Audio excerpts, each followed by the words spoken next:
Hey designers, welcome to a new episode of Uniquely Designed. I'm your host, Mario J. Radford. You know the truth, and what you know will set you free. Freedom comes from what you know. There are many of us who are free, but we don't know it. Today, my episode includes one who really doesn't need an introduction, Terry Baker. Many of you might know him by being the drummer for Kirk Franklin for many years, and he's been in the industry for a very long time, doing wonderful things. Has many accolades and many awards to his name. But for me, he's one of our hometown here in Lexington, Kentucky. And my music started, as far as my very first project, was because of him. He took the time in his studio, him and his brother, the Simeon, gave me the opportunity to do my first project. So with my first episode, I wanted to pour back into who's poured into me. So I hope you all enjoy this episode. Do me a favor, share it.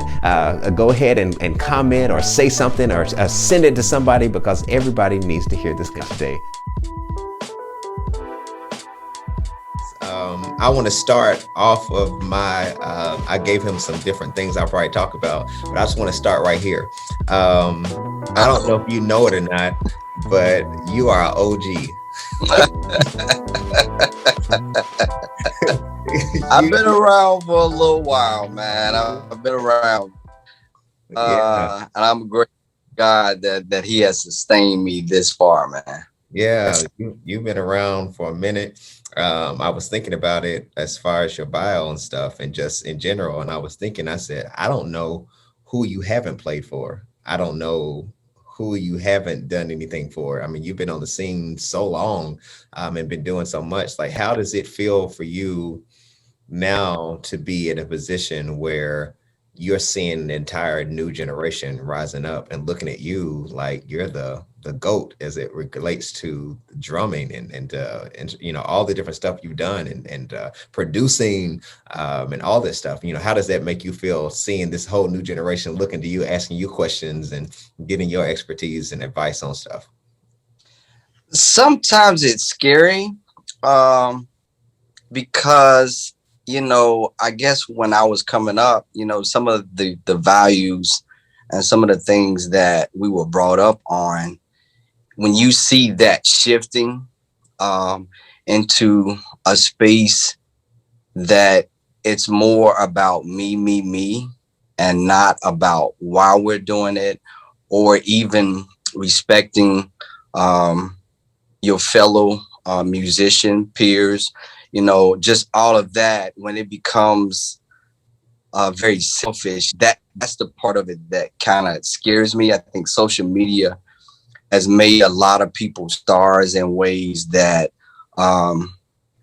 it keeps us on a platform of watch me, look at me, it's about me. That scares me sometimes.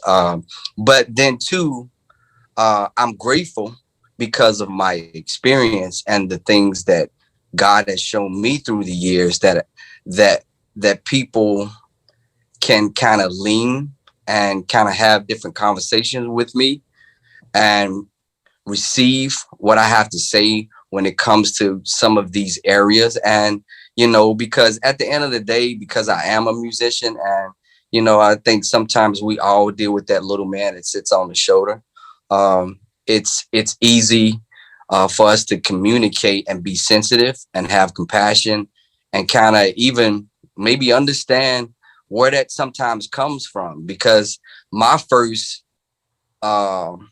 experience with that little guy, I wasn't even 13. I was probably about 12. No, let me take that back. I was probably about 14, 15 when an artist came to our church, and I had the opportunity to play for this artist.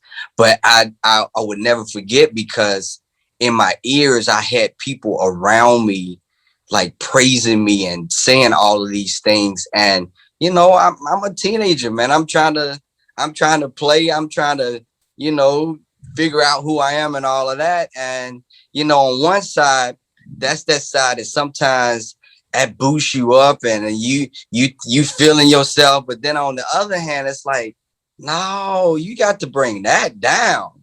So that was probably the first time that I saw it. And I'll never forget that same people, and some people have heard me tell this story, but that same person that asked me to play was the same person that taught me a great lesson at that point, because he taught me really not to be consumed with myself, because I was there to support something else. And I think in ministry, a lot of times we forget that it's all about God, and we're here to do a service to God's people and to bless God's people. So that means, whatever we think we should play, maybe that's not what we should do. Maybe we should just kind of hear, okay, God, where are you leading me? Like, what are you wanting me to do at this moment? Because sometimes in church, we can overplay. Sometimes we can do so many things that become a distraction to the body of Christ that we miss the moments where God is really trying to bless his people. So, it sometimes it's a good thing, and sometimes it's not so good for me. What you said about the scary of the change of focus, that it seems to be more me focused and not camaraderie, community focused. Where do you think that change happened? Like, because I know as with anything, things don't just change overnight. It's a gradual digression, of some sense. Things start to where I don't know if you can you might be able to pinpoint it where you think it started, and if you think it's going to continue to go in that direction, or there's going to be some recalibration of sort where people are going to look back and say, I really need community. I can't do this by myself, so. I think it really, technology is one thing, even for our business. Technology is one thing that it's great on one end because it pushes us, and it creates new ways for us to do things maybe a little bit easier, but also it makes us lazy. It makes, okay, case in point for me, because now, with Pro Tools, whereas when I was cutting, we was cutting on 2-inch tape, right? So we was cutting on 2-inch tape. So that means we had to really know the music, and we had to play it that one time, because it wasn't a lot of start stop. You couldn't do that. So you had to. You mean back then y'all weren't playing on top of tracks and playing on top of stems? No, we weren't doing none of that. We weren't doing that. We might have lost like half the audience because they don't know.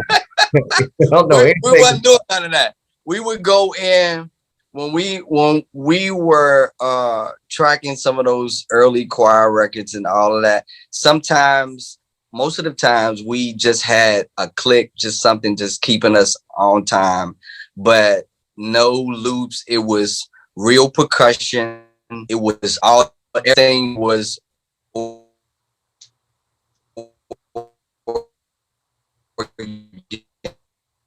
and recording. It was the kind of the same process, but Pro Tools came along. So now people don't really have to really know the song. I can really piece the song together and make it still feel great, which makes some of us lazy. It makes for lazy musicians. It's like the transpose button on the piano. It makes for lazy musicians. Yeah. So, and for me, I grew up, musician playing the piano. I didn't learn how to play on a keyboard. So I remember when they start talking about transpose, I didn't even know what to do to transpose something. I grew up when if the deacons or somebody started singing in the key of E or the key of A or some key that you didn't normally play in, you played in that key or you try to gradually shift them to another key. Listen, I done heard that. I done heard that many a days. Like I'll push them to the key that I want to be in. So technology sometimes can be that piece that really makes us evolve in other areas, but then it cripples us. And because think about it, It's something as simple as us having a conversation. Okay. So us really being face to face, sitting down, talking. The world now, we text. We don't even look at each other. You know, it it it it pushes us in a way that, you know, we are really trying to um be somebody that we're really not. We're putting on this facade, and really it's making us really just look at ourselves, where we can go and rent a car, take a picture in the car, and be like, this is the life I'm living, this is what I'm doing. Like, no, it's not. Like we're creating all of these kinds of monsters. Or even with school, man. I mean, I thought about this. I'm like, I've never seen so many videos of people fighting, and right, like they're setting up videos to go knock somebody out. Like, we didn't have that. So technology is creating, I think, is creating a lot of monsters in areas. And I think it just continues to get worse and worse to me, from what I'm looking at. And I just think that we need to speak more on that, and really, you know, try to help and be a light for the next generation to be more grounded and to be more holistic in everything, in life, their business, their relationship with God. I mean, all of it. I just think, I mean, we just have to find a way to make sure that we impart that, you know, more so, and really not, you know, have them jumping off these cliffs. Cause I'm seeing, like, you know, some people are just causing destruction in their lives, you know, for no reason. Like, and it's causing more depression, and with the youth and everything, because they're trying to keep up with the Joneses, and, you know, with the next person that has 50 million followers, and all. It just causes all of these things and all of these distractions that I think uh that have caused that and made that shift, and it So continues to do that. with that, because you said so many things that we could go into, but do you feel like the pressure of presenting yourself to be something that you said that you may not be, is causing everyone to, for instance, like now, there used to be a time where you played or anybody played where everybody, well, one, did we headphones then, but now as soon as you grow to an instrument, everyone's immediately pulling out their phone and like recording it. So do you feel like that's even causing us, like you said, having a conversation, sitting down, do you even feel like that's causing us to not even be present in a moment because we're viewing you through the screen? And not even, because like I remember I went to, I don't know what concert it was I was at, some artist, and I didn't have my phone out. I mean, I'm still from that generation where I don't have to record everything. But I remember looking around and I was like, none of you all are even paying attention to the aroma of the room, to the shoes that the artist has on, to the sweat that's coming from the musician or whatever. You're like glued to this device, and you're going to go back and watch it, but you were in it. Like, so do you feel like people are like missing the real engagement of being in the moment because of all this? Absolutely. I think you cannot, like, it's hard for me, and it's hard for me. Okay, so if I'm going to a service and I am going for a move of God, I have something before God. How can I be tapped into the moment if everything that I'm doing is centered around, let me get this footage of me, or let me get this footage of somebody else that distracts my focus? Like, I've never seen anything like. I was telling somebody 2 days ago, we were talking about the church gone by. I was watching this old clip of a preacher, and I was like, man, I felt that moment, you know, just watching it. Now, me looking back on that time, it's like a lot of things, a lot of people, some of them knew that they were being taped, some of them didn't know. But think about it, like most of us, because I won't say this generation, because I think it's got into some of the old people too. They doing it too. They pulling out their phones too. Like it's just become that. Now you won't talk about a pandemic. That these phones in church, that's a pandemic too. Oh my God! It's like he's scared to clock, y'all. He's gonna clock. Like as soon as you get in the worst, lift your hands, and then you lift your hands, and the phone is in the other. Like, what are y'all doing? How y'all tapped in to a move of God, and you got your okay? But I was saying that is really the church gone by, because in that moment, it's nothing like being in the room and watching God move. It disturbs me sometimes, because this thing right here that we're using right now, which we're using it for good, but then some people they take those clips that they don't really understand in those moments where people are really seeking God, and they make a mockery of it. They are laughing at it. They are making all of these things about this one thing that is like, man, we're not even, church is not even sacred anymore. And what's crazy is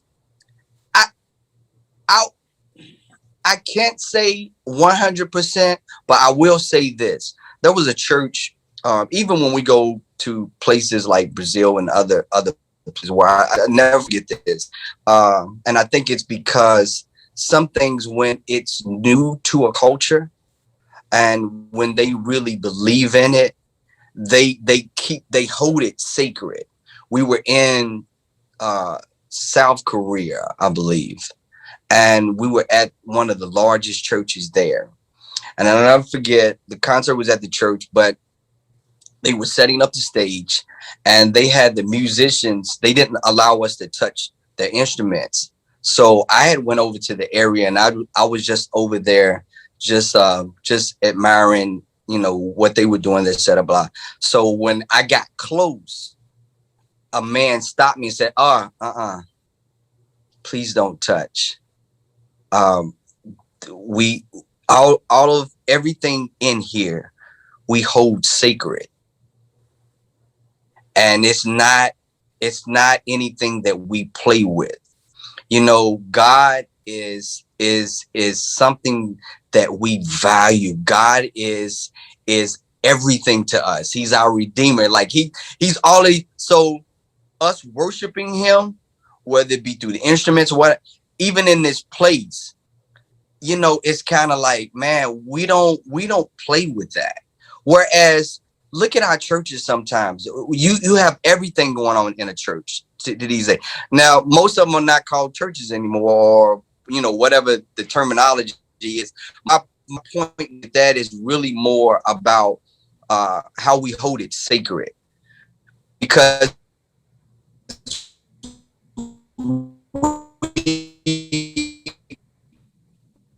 God, and people can come in and out of the storm, but we have everything going on in there. So how's it a place, the safety place, if you got all of these things going on inside of it? Like that doesn't make sense. So I just think, man, some of these things we're gonna have to find a middle ground to really bring the sacredness back to God, and how we see him. If he's everything to us, he's our creator. It's like we can't give him anything. We can't just allow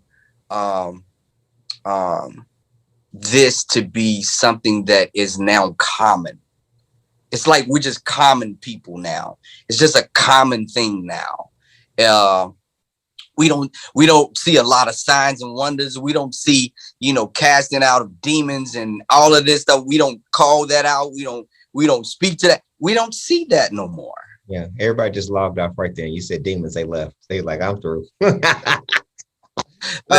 but I'll never forget. being in the church and the pastor getting up and saying, listen, well, first off, I saw that spirit hopping around on that floor, and the pastor got up and said, listen, if y'all not strong, mothers and fathers, take your children out of here, because we about to go to work. Now, that's the day that I come up in. I come up in the day that I never forget, even with service. If we was going up and there was a couple of prophets, there was one on this side, it was a couple on this side. Well, if we saw them prophets get up and they started to pace, everything shut down. Everything, no music. See, that's that sacredness, and that's that place that you don't see. We don't see that anymore. Yeah, we're missing that. So somewhere that idea or that thought process fell off somewhere. And it was also a time that if you say a prophet would come or say something, it wasn't always about a house or a car or about a relationship. Sometimes, like even in the book of Revelation, it was like, you know what, you left your first works, go back, repent. Back to that sacredness. I remember when I traveled to Jerusalem a few years ago, and when we got to the actual place of Gethsemane, we had been taking pictures all up until that point. And I remember the tour guide saying, when we got there, he said, I know that you are being a tourist and you've been taking pictures all up to this point. He said, this is the one spot that we do not allow pictures. They said, because when you go into this tomb where Jesus was, he said, this is the one spot that you're not the most important attraction. He said, this part is about who you can't be. He said, it's not about you. He said, this is the one part you cannot take pictures. It went all through me when he said that, because it reset us, because we had been taking pictures. This is this and this and this and this. And when we got to that tomb, I still feel chills thinking about it. He said, when you get here, he said, you're not the most important attraction here. And we could not take pictures of it. We took pictures. That statement right there needs to be on the top of everybody's entrance.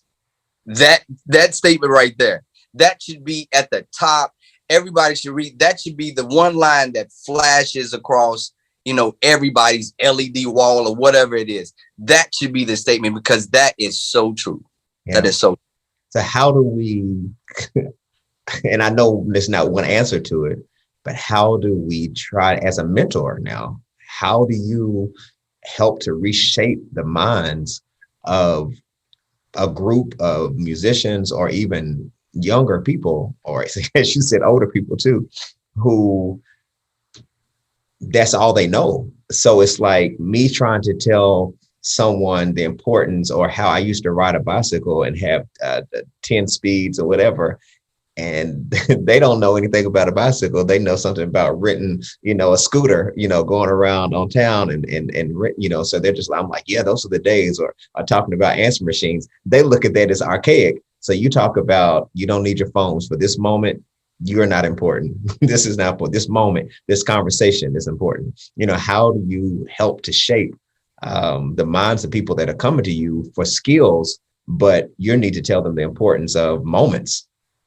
I think everything is in repetition, and really, God's people getting on one accord with some thoughts.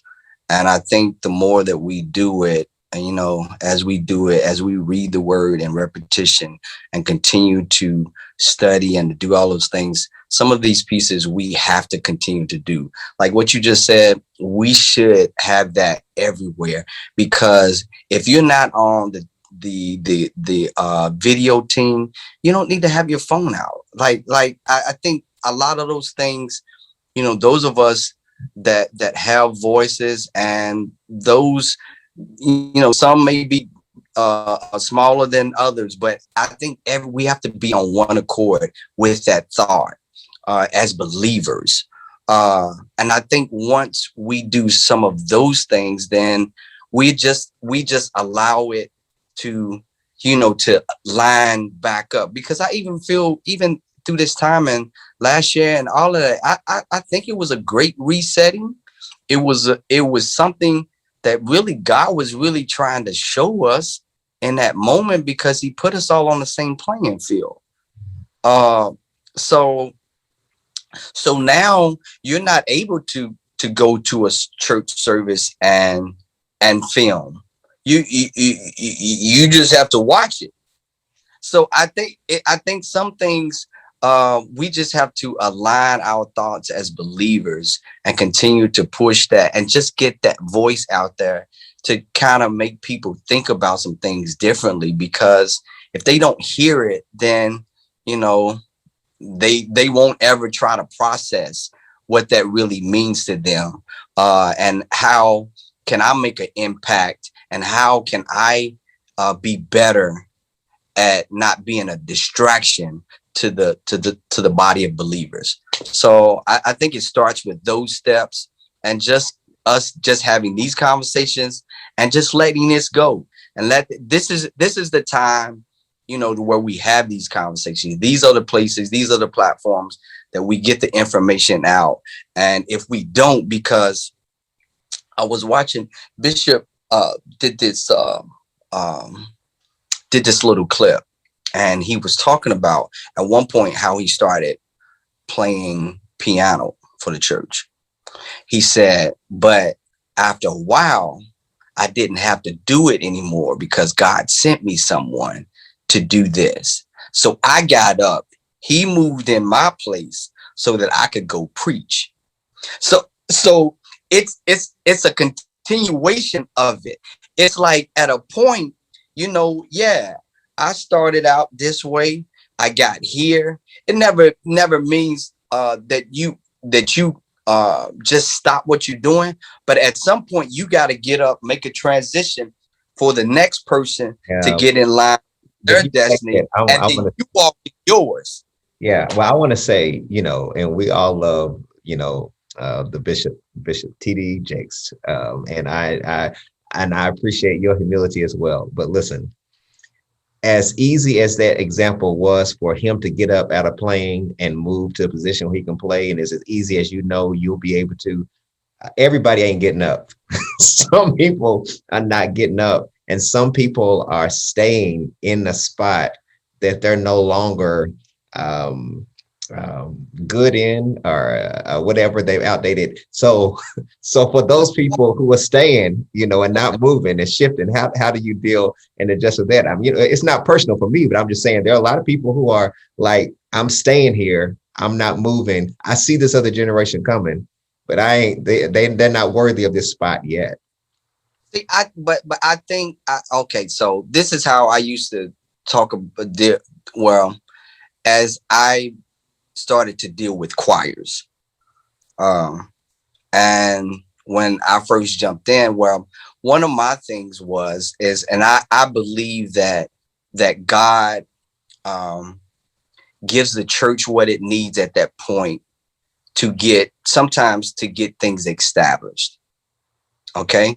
So the thing about that though, is that established for everyone that does a position just to help establish, the one thing that's always in the back of their mind.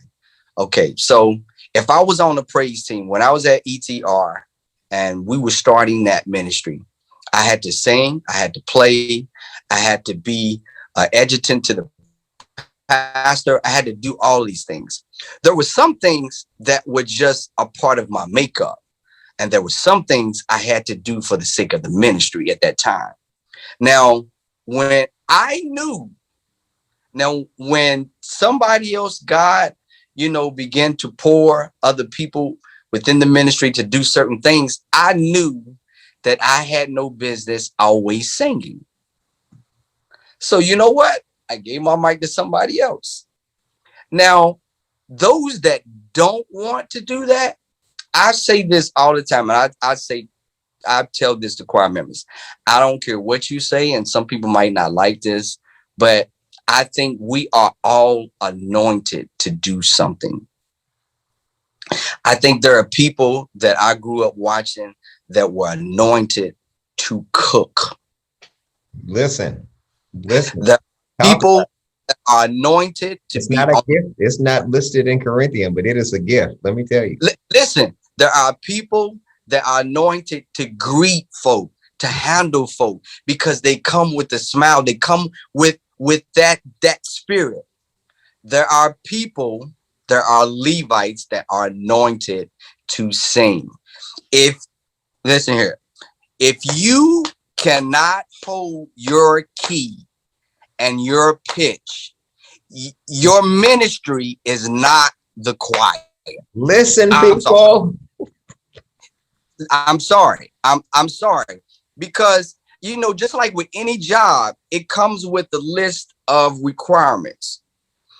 If I say, okay, This so is we're gonna funny. split y'all up. Let me tell you So what's sister funny. Stone, This is what's funny is how you're getting closer to your device for the people to hear you. You're like, listen to me in the back. I want you to know you mean well, but you are not called to the choir. Like you went from a posture of just I'm calm and cool to get. Let me tell y'all something. Calm that music down. Calm the music down for a second. Y'all sit down. Let me tell you this is why it's cracking me up. Carry on. because you know it as well as I do, man. You have some people that just hold that spot. And I just had to say, hey, listen, I think kingdom minded folk do what they're great at and what God has called them to do. You have to understand what you're called to do. And sometimes, well, a lot of times, we done turn music ministries and everything else into this big social club. And it's not supposed to be that in the church. Hold on, not only that, we are the first people that normally the audience and the congregation hears. We set a tone. So you mean to tell me that okay. So most of you preachers now, if your preacher don't study, he ain't never got nothing to say. Are you gonna keep him in the pulpit? No, you're not. So, I mean, it's the same thing. I just think we need to align with our callings. Now, there are some people out there, and a lot of people, a lot of pastors have problems, or I don't want to call it a problem. I would say a lot of pastors are loyal, but then too with loyalty comes a reality of really what people are capable of doing. You still have to have that real conversation. You still have to put the ministry in a posture that God is still being glorified and we're still operating in excellence in all things, because I never want anybody. Now listen, my brother came in, and this is my flesh and blood. So I just remember this service. I came in and he saw me singing and he just looked he didn't even pick up his bass. He didn't even start playing bass. He just looked and he had this look on his face like, what are you doing? And I was saying to myself, okay, this has become a distraction to him. I don't want that to be a distraction to him, because it may be a distraction to somebody else, but I'm just doing what's needed. I mean, there are, and we know that the distraction is there. Pastors know when you look over in that corner, you know what sound is, and you know what sound. So why not just say, hey, you know what? I think I have something else for you to do in the ministry. I would love for you to task, because I think that I think when we don't have those kind of conversations, we cripple people. And we make weak Christians and believers and all of those things, because first off, we can't even have a conversation to really, we can't have a conversation for the betterment of the kingdom. When we can't do that, we're in trouble. Yeah. So it's a conversation. I think it's a conversation. I think the saints need to just say, Lord, you know, where would you have me be? I know I can sing in the shower, but it don't work in the choir stand. It don't work on the praise team. Yeah. Come on now. I think that I know I play drums at home. I know I like, it's a hobby to some people. See, you can't have hobbies in kingdom work. I know I just said something. You can't have, kingdom work is not a hobby. All right. Y'all. It's not a hobby. The The altar call has been extended and open. Come up with put all the things you thought you were called to do. Put them on the altar. Absolutely. What about? I want to shift real quick, and then we're gonna wrap up because everything I thought I was gonna talk about, we did not talk about. But this is really good. So none of this stuff is what I. That's God. See, that's good. That's God. That's God. Yeah, it's none of the stuff I plan to talk about. But I want to talk about your producing for a second. For some of y'all don't know, the very, very first project that I did, Terry and his brother Simeon, they produced it. I would not have had an opportunity to do anything or put anything out had they not given me that opportunity. I was living in Mississippi at that time, and I had some music I wanted to put out. I didn't know the very first thing to do. And all I knew to call was Terry Baker, and they produced my first project. Now, whatever it sounds like, blame it on them. It ain't me, it's them. No, they did Absolutely. it. But I wanted to talk about that for a moment because not only are you a musician, but you have the ability to craft and pull out pull out stuff in people that they don't know is there. Like there are many sessions that you were like, nope, nope, let's do that again. No, let's place it like this or whatever. Do you believe that that is something that came from, I know you work with choirs and stuff. Do you think that that's something that you always felt that you would do? Did it come from listening and traveling with different artists? Did it come from whatever to be able to have the ability to cultivate and to be able to pull out and to place different things and know what it needs to sound like? Because I remember, some of the music that I would send to you, when y'all would send it back to me, I didn't hear none of that. I'm like, I didn't hear that. So how you got that and how you got that arrangement out of what I sent you, I don't know. So how did you, as far as the area producing, how do you, or how did you even get into that or cultivate that? Well, I think it was, with everything, I think it was just something that was in me. It just hadn't been activated yet. I think a lot of things that we have that God has put in us, it just has to get to a place to be watered and nurtured so that it can flourish. I really didn't even know that I had a desire to do that until probably after I got past the point of getting to Nashville and playing and for a lot of artists and doing that recording. Then that space started to open up other doors in my mind and my creativity, that I knew, I knew that with music, I knew what I always wanted. And when I say that, when I listen to a song or if I hear something that is being created, even while I was being the drummer, I was still producing that out in my head.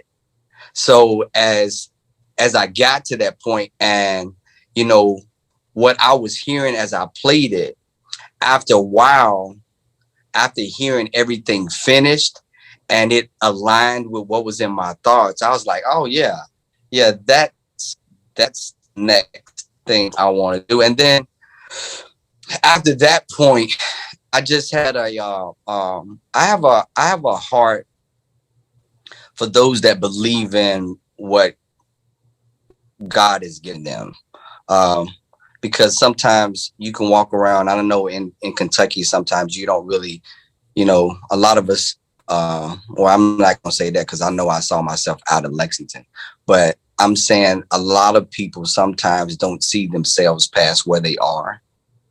And sometimes they don't even know how to get to the next place. But I tell you what, the next step in getting to that place is just doing it. It's just stepping out on faith, whether it's saving up the funds for you to make that move or to start that business or whatever that is.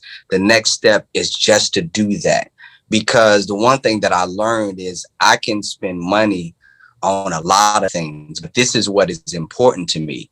So why not take that and put that energy here and let that open up? So everything that we began to do in that basement, man, we bought it with cash. We got what we wanted. We kept evolving, but more so than that.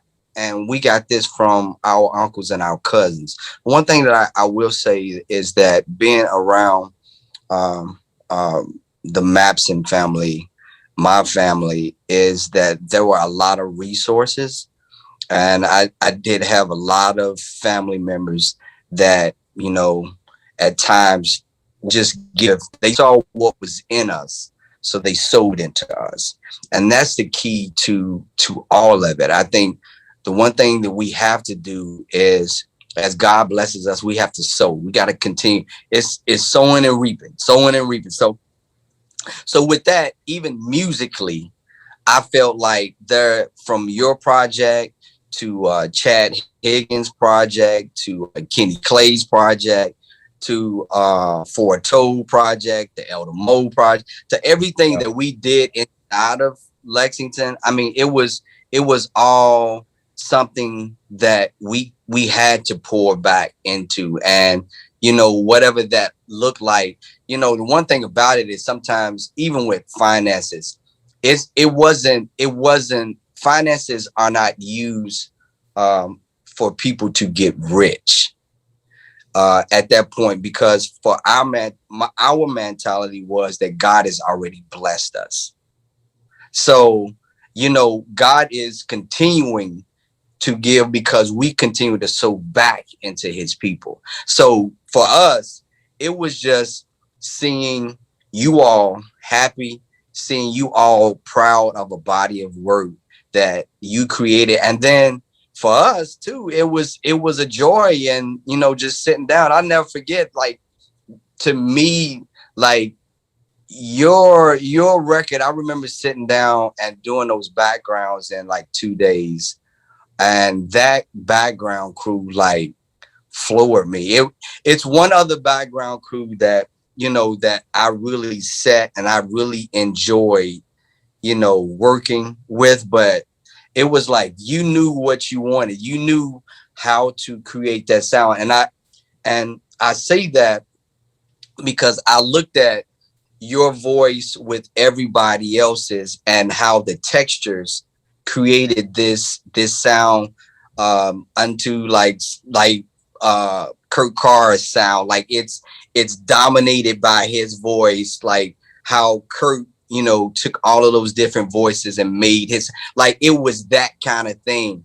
And it was like, man, it blew me away because it was like in excellence, and it drove us to even want to push more when you see an artist come in and they own their stuff like that. They own their music. They take, you know, pride in doing what it is that they need to do to make that. So I commend you on that, because that was a joy, you know, and through that process. So, I mean, producing is always been there, man. It's always been, it's never stopped.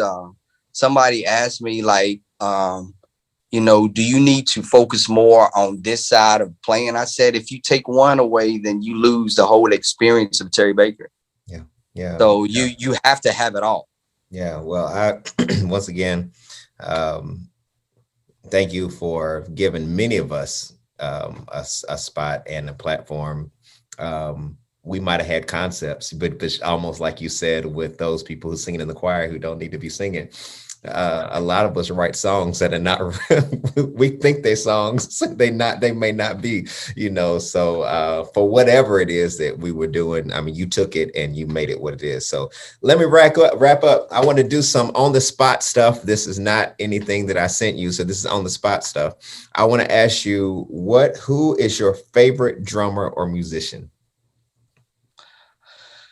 One of my favorite drummers, as I was coming up, was Phil Collins and Chester Thompson. Okay. All right. He spoke to their playing style and the simplicity of them making the groove feel great was what I enjoy. And I have to go a step further, because Ricky Lawson is another one. Okay. So Chester Thompson, Ricky Lawson, and Phil Collins. Okay. We go to your car right now. What's playing in the car? Judy McAllister, The Promises of God. You saved. He's saved, people. He's saved. Y'all thought he was going to be listening to Young Thug. He's listening to Judy McAllister. I listen. I play the promises of God all the time. What is Absolutely. your, what is Absolutely. your favorite? You talked about earlier. What's your favorite food? Oh, definitely. Would be. Man, some people might think that this is okay. So my kids, since I've been here, my kids have made me stop eating this food. But my go-to meal was always hot dogs and brown beans. There it is. Maybe with macaroni and cheese or eggs on the side, depending on if it was morning or evening. I'm so grateful that they have helped you. Thank God for your children. Amber, all of y'all, thank God. Listen, Amber calls me every other day talking about daddy. I hope you're not eating no hot dogs. So the hot dogs only come out doing cookouts. So unless I'm firing up the grill, I don't mess with no hot dogs. So the Lord has elevated my eating. Come on, nobody. So what is your, because what people don't, well, most people who know you, as we've known you for years, you're a praiser and a worshiper. What song takes you in that will have you drop the drum, drop the sticks and go in?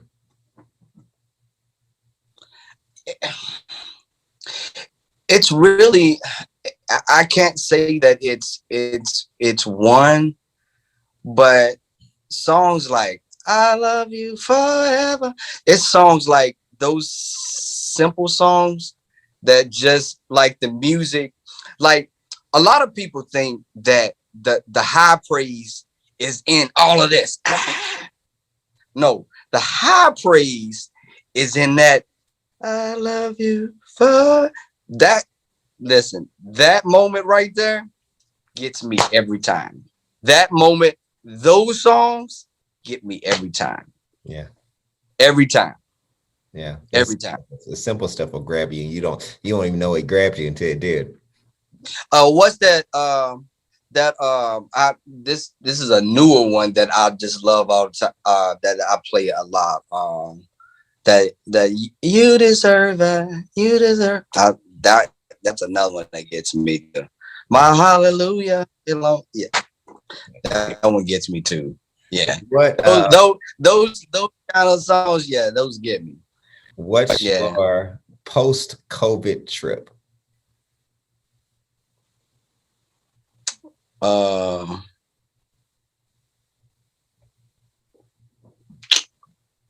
Hawaii. Okay. So you never been or just going? Never been.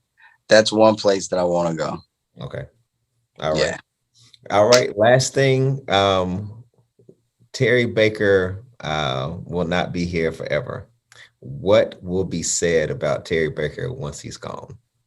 What do you want us who have been impacted by your life, your family, what do you want said that you, I know it's kind of morbid to think about that, but what do you want said? That I was a lover of God, a lover of family, and I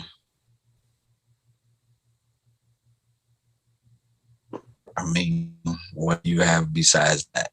Yeah. Well, I appreciate your contribution and how you have remained one of the few people that I know that have had connection with everyone, but has always remained touchable to everyone. That's just a rare trait and commodity that you've had for years. And I appreciate it. I appreciate our relationship and you doing this. So I want to see if there's any parting words you want to say to the people. You've rebuked them, you've challenged them, you've told them to lay down their gifts and lay it on the altar, get out the choir stand. You've told the musicians to put down their phones. You've done a whole lot. This is a whole service that has happened. Everybody needs to cash app you. What last thing do you want to say to all those that are listening to our time together? Let the meditations of our heart be acceptable in thy sight. Oh Lord, he's my strength, my redeemer. Yeah. Yeah. That's Psalm 19. Yeah, my grandfather, that's one of his favorite scriptures he would say all the time. Where can everybody follow you? We want to make sure people are following you. Those people who are not putting down their phones right now, go ahead. So let's see how they can follow you and stay connected to you. So give us all your social media accounts or whatever so people can connect with you. I am on IG's Baker TR1, and I am on Facebook as Terry Baker. All right. Well, y'all heard it first. So thank you all for this time. Thank you for connecting. I really appreciate this time. Thank you again for tuning in. Remember to like, subscribe, or even rate this podcast wherever you're listening to it, or comment if you're watching this on YouTube. And remember to share it with whoever you know needs to hear it.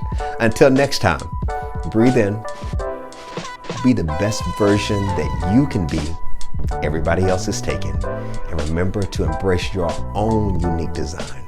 I promise you, somebody will. See you soon.